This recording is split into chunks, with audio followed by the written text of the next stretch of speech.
अस्सलाम वालेकुम। उम्मीद करती हूँ आप सब लोग अपने घरों में खैर ऑफिस से होंगे। अल्लाह ताला हर एक को उसके घर में खुश आबाद रखे। आज हम बना रहे हैं चॉकलेट केक। चॉकलेट बनाने के लिए हमें जिन जिन चीज़ों की ज़रूरत है, सबसे पहले तो ये मेजरमेंट कप्स होते हैं। आई थिंक ये हर एक के घर में होते हैं। इन कप्स की मदद से हम ईज़िली आराम से हमारा केक बहुत अच्छा, जो बाज़ार के महंगे महंगे केक होते हैं उनसे अच्छा हमारा केक बनेगा।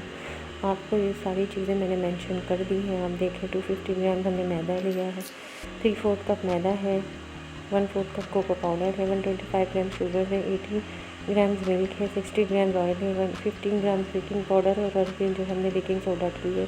हमने 2 अंडे 2 एग इसमें यूज़ किए हैं। अब हम लेंगे मैदा।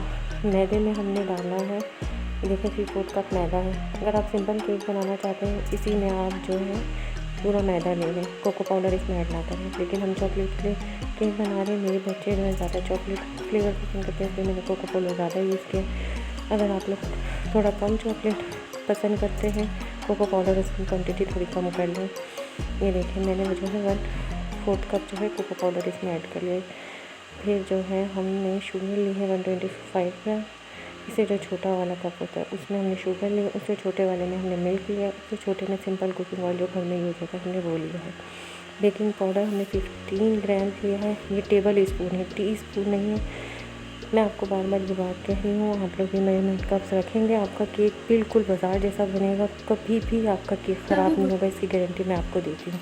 देखिए मैंने अंडा डाला और सारी चीज़ें डाल दी। 1 टेबल स्पून जो है टी स्पून मैंने वनीला एसेंस यूज़ किया है। टी स्पून जो होता है 5 मिलीग्राम का होता है, जो टेबल स्पून होता है वो 15 ग्राम्स का होता है। इसमें गड़बड़ हो जाती है। मैंने जो है केक बनाने वाले सांचे में मैंने ऑयल को लगा के उसके साथ मैदे के साथ डस्ट कर लिया था। फिर देखिए मैंने कुकर को प्रीहीट किया। कुकर में आपका केक बेहतरीन बनता है। देगची में कभी भी मेरा केक अच्छा नहीं बना और मैं लोगों को कहती भी नहीं हूँ कि देगची में बनाए। कुकर में आपका केक बिल्कुल ओवन जैसा बनता है, बेस्ट बनता है। इसके साथ साथ मैंने चॉकलेट सिरप बनाया। गार्निशिंग करने के लिए मैंने चॉकलेट को भी कद्दूकश कर लिया। ये देखिए 25 मिनट्स बाद मैंने केक देखा। बिल्कुल लो फ्लेम पे आपने रखना है इसको। 25 मिनट्स बाद ये केक रेडी नहीं हुआ था। फिर उसके बाद मैंने इसको फिर बिल्कुल लो हीट पे आपने रखना है। जितनी आप चावलों को दम करने पे हीट रखते हो उस पर आपने इसको रखना है। पहले कुकर को अच्छे से प्री हीट कर लेना है। तो देखिए आफ्टर 45 मिनट बाद मेरा केक कितना अच्छा तैयार हो गया। साथ साथ चॉकलेट सिरप भी है। आप लोगों को एक और टिप दूँ मैं, दूध और अंडे जो है कभी भी आप फ्रिज के यूज़ ना करें केक में।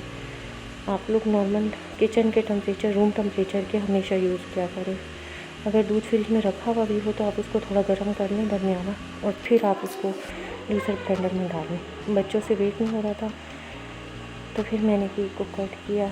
केक में से अभी भी धुएँ ही निकल रहे हैं। आप देखें केक बिल्कुल अभी गरम गरम है, लेकिन बच्चों से सब्र नहीं हो रहा था तो मैंने केक को काट दिया। देखें कितना सॉफ्ट और कितना ज़बरदस्त केक बना है माशाल्लाह, इतना ज़्यादा सॉफ्ट बना है। ये फिर मैंने जल्दी जल्दी चॉकलेट सिरप लगाया केक पे। बच्चे वेट नहीं कर रहे थे।